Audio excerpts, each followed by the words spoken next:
कि ऐसे तो नहीं है कि सुख में ही मुझे याद करें और दुख में बिल्कुल भूल जाएं।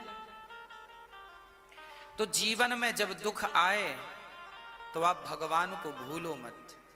सुख आता है तो भगवान सुख देकर भी परीक्षा लेते हैं, कहीं सुख में तुम हमें तो नहीं भूल गए, क्योंकि सुख में भी भूलने की संभावना है और दुख में भी भूलने की संभावनाएं हैं। क्यों? किसी का बेटा भगवान के घर चला गया तो वो माँ बाप कई बार ना नाराज, भगवान की पूजा करते थे, बेटे को छीन लिया, अब नहीं करेंगे पूजा, अब नहीं करेंगे, मंदिर नहीं जाएं। कई लोग ऐसे हैं, हम मंदिर नहीं जाते। क्यों? क्योंकि उनका बेटा भगवान के घर चला गया, उनको लगता भगवान ने ये सब किया। तो कई बार जीवन में ऐसे भी दुख हैं जिस दुख से हम भगवान से दूर हो जाते हैं, और कई सुख ऐसे भी हैं जो भगवान से हमें दूर। सुख, ज्यादा सुख आए तो समस्या और ज्यादा दुख आए तो समस्या। पर सुदामा से बात सीखनी चाहिए। सुदामा जी का 4 दिन तक चूल्हा नहीं जला, बच्चे भूख से तड़प रहे थे, लोग ताने मार रहे थे, काहे तुम जपते हो कृष्ण कृष्ण, क्या कृष्ण तुम्हें खिलाता है, क्या तुम्हारा पेट भरता है कृष्ण? सुदामा जी बोले ऐसा मत बोलो, वो सबके पालनहार हैं। तो लोग कहते वो सबके पालनहार हैं, तुमको काहे भूखा रखा है? सुदामा, अब सोचो, आप कल्पना करके देखो, तुम होते उस जगह तो क्या करते, आप और हम होते तो क्या करते? क्या हम 4 दिन तक बिना खाए भी भगवान को याद करते? सब्र का बांध एक दिन में ही टूट जाता है लोगों का। लोग कहते हैं हम तो भगवान की पूजा करते हैं, भगवान हमें दुख क्यों देते हैं? आज लोग पूजा इसलिए ही करते हैं कि दुख ना आए।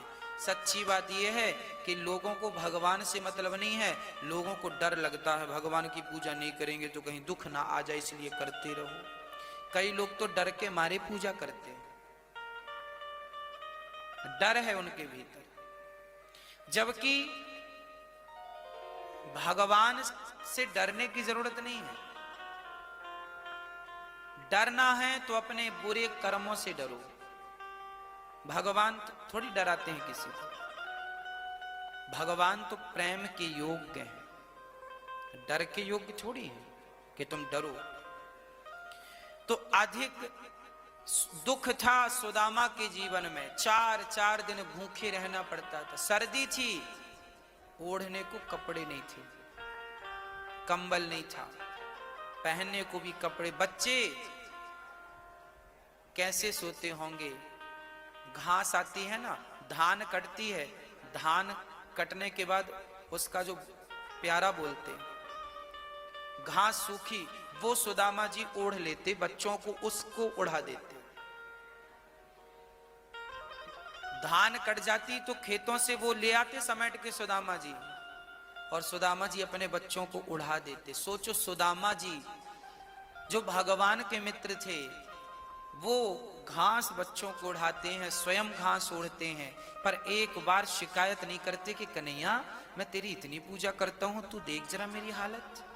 और हम लोग यदि 2-4 बार मंदिर चले जाएं बिहारी जी के और 2-4 माला जपने लगे तो हम तो ऐसा समझने लगते हैं कि हम ही सबसे बड़े भगत हैं। भगवान तुम हमारी सुनते नहीं हो?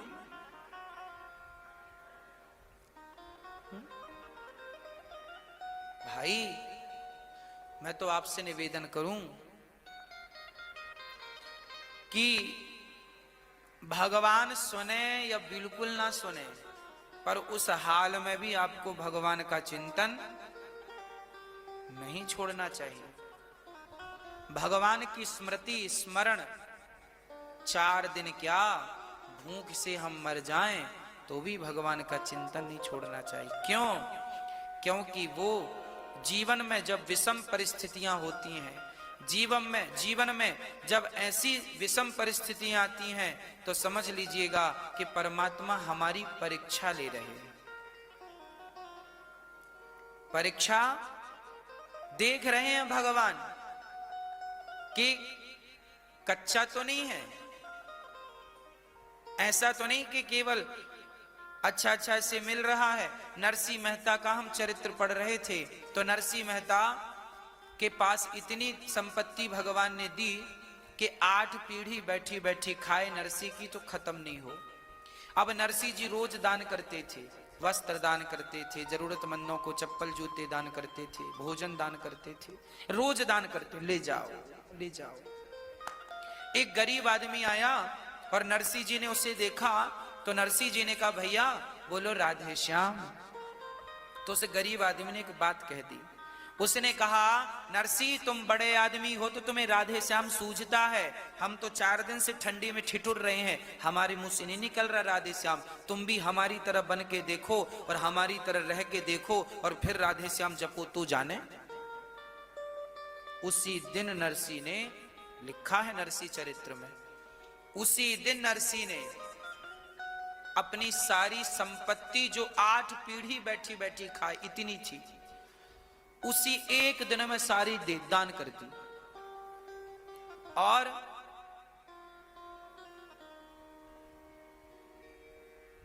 एक पीला वस्त्र पहनकर खाली हाथ केवल एक माला लेकर राधे कृष्ण राधे कृष्ण राधे कृष्ण राधे कृष्ण कहते हुए सुदामा नरसिंह जी घर से निकल गए।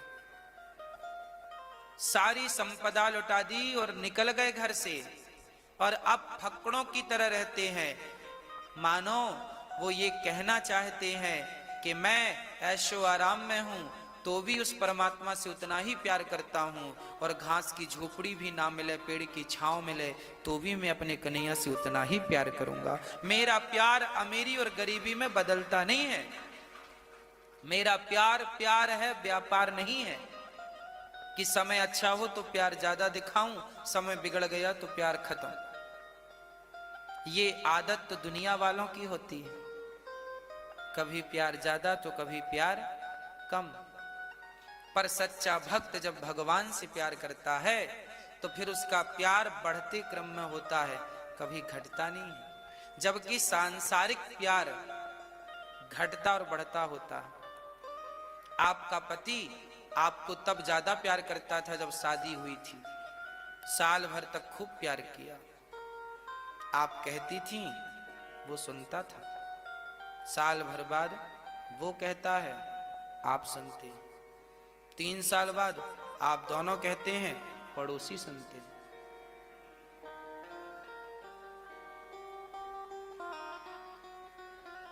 आपका प्यार घटता बढ़ता होता है, हाँ या ना? कभी झगड़ा हो जाता है तो बिल्कुल प्यार खत्म, बात ही नहीं करेंगे। पत्नी मायके, पति अपने काम पे गया, वो भी कहता तुम्हारी जैसी 50 मिल जाएंगी हमें। क्या अर्थ है? सांसारिक प्रेम सत्य है ही नहीं, तुम भले वो प्रेम के पीछे पड़े हो या पड़ी हो, सांसारिक प्रेम सत्य नहीं है।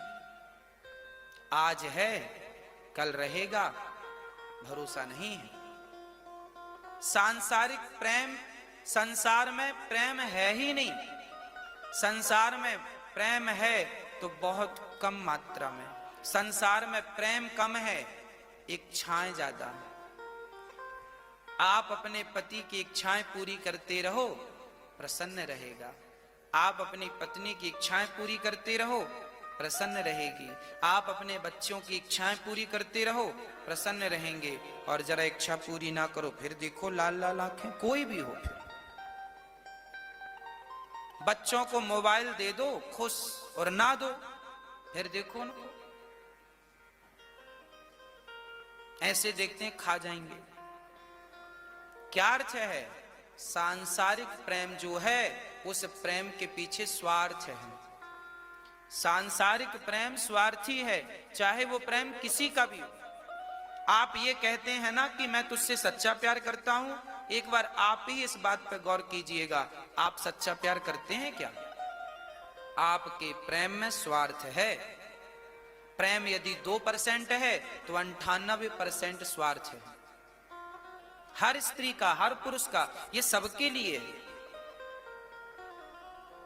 हम सांसारिक लोग स्वार्थी हैं, माँ बाप भी बच्चे इसलिए पैदा करते हैं कि बुढ़ापे में सहारा बनेगा, यह भी एक स्वार्थ है। अब वो बने ना बने विषय अलग है, पर स्वार्थ से तो तुमने बच्चा पैदा किया है। स्वार्थ यदि कहीं नहीं है, और मैं आपसे प्रार्थना करूं, हम बहुत स्वार्थी लोग हैं, बहुत कर लिया स्वार्थ, अब थोड़ी सा निस्वार्थ हो जाओ।